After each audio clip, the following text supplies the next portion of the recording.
Hi viewers, మనం వచ్చేసి 1వ లెసన్ 10వ తరగతి తెలుగు మీడియము తమిళనాడు గవర్నమెంట్ అయితే వచ్చేసి మేలుకొలుపు అనేటువంటి లెసన్ చూస్తూ ఉన్నాము.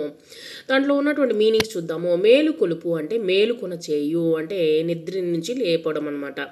సో మాంద్యము అంటే జాడ్యము, విత్తము అంటే ధనము, చేప అంటే సారము, లేకిని కలం, జలకమ్ము స్నానమాడు, నృపుడు రాజు, అంబరం ఆకాశం, టీవీ గంభీరత, అంశ హంస, తడవు అన్వేషణ, సౌదం భవనం, వీకన్ ఉత్సాహము, కృత్యం పని, క్షమ నేల, కరం చేయి, పైడి బంగారం, మదకరి మదించినటువంటి ఏనుగు, జాంబూనదం బంగారం, కృతి కావ్యం, హర్మ్యం భవనం, భృంగం తుమ్మెద, అవనిక భూమి.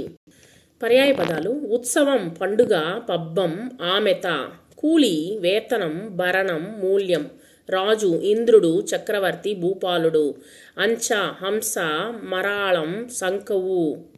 నానార్థాలు వచ్చేసి: కరం హస్తం, మేఘం కప్పం, కళ స్వప్నం, విద్య వడ్డీ, కావ్యం కృతి సుఖం.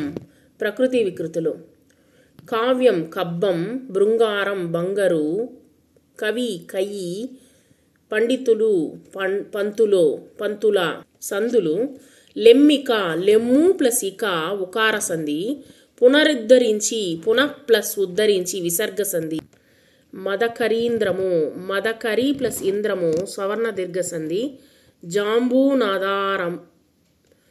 జాంబూనదారంబరం జాంబూనద ప్లస్ అంబరం సువర్ణ దీర్ఘ సంధి, కావ్యము ప్లస్ అల్లుము ఉకార సంధి. సమాసాలు: సర్వజ్ఞ సింగమరాజు, సర్వజ్ఞ సింగమనుడు అనే పేరు కలిగినటువంటి రాజు. సంభావన పూర్వపద సమాసము. నిర్మల మానసం నిర్మలమైనటువంటి మానసం విశేషణ పూర్వపద కర్మధారయ సమాసం. కొత్త కలం కొత్తదైన కలం విశేషణ పూర్వపద కర్మధారయ సమాసం.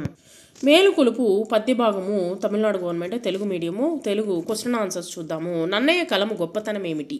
నన్నయ్య కలము పదును చాణక్య రాజ్య వైభవాన్ని ప్రజలకు చాటి చెప్పడానికి ఆంధ్ర మహాభారత రచనను శ్రీకారము చుట్టిందనమాట. నన్నయ్య కలంలో రచించినటువంటి ఆంధ్ర మహాభారతము గొప్పదైనటువంటిది అనమాట. తర్వాత తిక్కన కలము నుండి వెలువడినటువంటి కావ్యం ఏది? తిక్కన కలము నుండి వెలువడినటువంటి దశకుమార చరిత్రము, నిర్వచనోత్తర రామాయణము అనేటువంటి కావ్యాలను రచించాడు. తిక్కన మనుమ సిద్ధి రాజ్యాన్ని కోల్పోయినప్పుడు అమాత్యుడు ఆస్థాన కవి అయినటువంటి, అమాత్యుడు అంటే మంత్రి అనమాట, ఆయన ఆస్థాన కవి కూడా. తిక్కన తన కవితా పాండిత్యములో కాకతి గణదేవుని మెప్పించి అతని మన్ననలతో తిరిగి రాజ్యాన్ని మనుసిద్ధికి అప్పగించాడనమాట. సో మనుసిద్ధి పరిపాలనా వైభవాన్ని తన గంటల సహాయంతో దశ దిశలా వ్యాపింపచేసినటువంటి అపర చాణక్యుడు తిక్కన. పోతన గొప్పతనాన్ని వివరించండి. పోతన రచించినటువంటి భాగవతాన్ని తనకు అంకితం ఇవ్వమని సర్వజ్ఞ సింగ భూపాలుడు వేడినాడు. అది అంగీకరించకుండా ఆ మహాభారతాన్ని శ్రీరామునికి అంకితం ఇచ్చినటువంటి గొప్పవాడు పోతన. శ్రీకృష్ణదేవరాయలకు కనువిప్పు కలిగించింది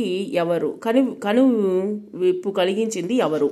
శ్రీకృష్ణదేవరాయలకు కనువిప్పు కలిగించింది పోతన కలం. ఎందుకంటే సింగమరాజు తనకు భాగవతాన్ని అంకితం ఇవ్వమని అడిగాడు, కానీ దాన్ని శ్రీరామునికి అంకితం ఇచ్చాడు పోతన. సో అంకితం ఇచ్చినప్పుడు సింగమరాజు యొక్క గుండెలలోని గర్వాన్ని ఒక్కపోటుతో అణిచింది పోతన యొక్క కలం. తోవ తప్పినటువంటి కృష్ణదేవరాయలకు కనువిప్పు కలిగిందనమాట ఆయన యొక్క రచన. ఎవరి యథార్థ కథను కవి రాయమన్నాడు? ఎండనక వాననక రోజంతా కష్టపడి అందరి కోసము పంటలు పండించేటువంటి వాడు రైతు. మా రైతు ఎవరి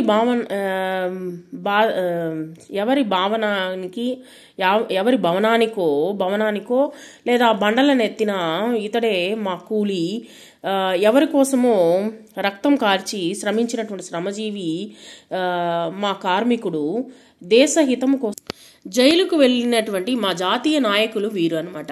ఓ కలమ కంటతడి పెట్టించేటువంటి గర్వించదగినటువంటి మా కష్టజీవుల యథార్థ కథను నీ అమృతమైనటువంటి స్పర్శతో అందమైనటువంటి కావ్యంగా రాయడానికి మేలుకొను. అంటే మంచి మంచి కథలను, అంటే వీళ్ళు శ్రమపడేటువంటి వాళ్ళ యొక్క కథలను, జీవిత గాథలను, వాళ్ళు ఏ విధంగా అయితే మన కోసం కష్టపడుతున్నారో వాళ్ళ గురించి రాయి అని చెప్పేసి ఇక్కడ చెప్తూ ఉన్నాడు అనమాట తన యొక్క కవిత్వం ద్వారా. మేలుకొలుపు పాఠ్యభాగము యొక్క సారాంశాన్ని వివరించండి. మొత్తం సారాంశాన్ని మీరు రాయండి. టెక్స్ట్ బుక్లో ఉన్నటువంటి మొత్తం లెసన్ యొక్క సారాంశాన్ని, ముఖ్యమైనటువంటి విషయాల్ని పాయింట్స్గా తీసుకొని రాయండి. తర్వాత వచ్చేసి తాజ్మహల్ నిర్మాణానికై రాళ్ళెత్తినటువంటి కూలీలను గుర్తించమన్నావు. తాజ్మహల్ నిర్మాణానికి రాళ్ళెత్తినటువంటి కూలీలను గుర్తింపు అనేటువంటిది లేనే లేదు. గుర్తింపు ఉన్నదా అని అడుగుతున్నారు. లేదు. పంటను పండించడంలో రైతు పాత్ర ఎటువంటిది? పంటను పండించడంలో రైతు ఎండనక వాననక ఆయన రోజంతా కష్టపడి అందరి కోసం పంటలను పండిస్తాడు. ఇక్కడ వచ్చేసి మన యొక్క సంఘ సంస్కర్తలు అంటే పూర్వకాలం వచ్చేసి, అంటే స్వతంత్రం రాకముందు వచ్చేసి మనకు ఎక్కువగా ఆడవాళ్ళను బయటికి వచ్చేవాళ్ళు కాదు, బాల్య వివాహాలు జరిగేవి. తర్వాత వచ్చేసి చదువుకునే వాళ్ళు కాదు, ఆడవాళ్ళు వచ్చేసి చదువుకునే వాళ్ళు కాదు. సో వీటినన్నిటిని రూపుమార్పింది సమాజంలో వచ్చేసి మార్పును తీసుకుని వచ్చింది సంఘ సంస్కర్తలు. ఎవరంటే కందుకూరి వీరేశలింగం పంతులు గారు, గిడుగు రామ్మూర్తి పంతులు, గురుజాడ అప్పారావు గారు వచ్చేసి మన యొక్క సంఘాన్ని వచ్చేసి రూపుమాపినటువంటి వ్యక్తుల్లో వీళ్ళు ముగ్గురు ముఖ్యమైనటువంటి పాత్రను వహించారు.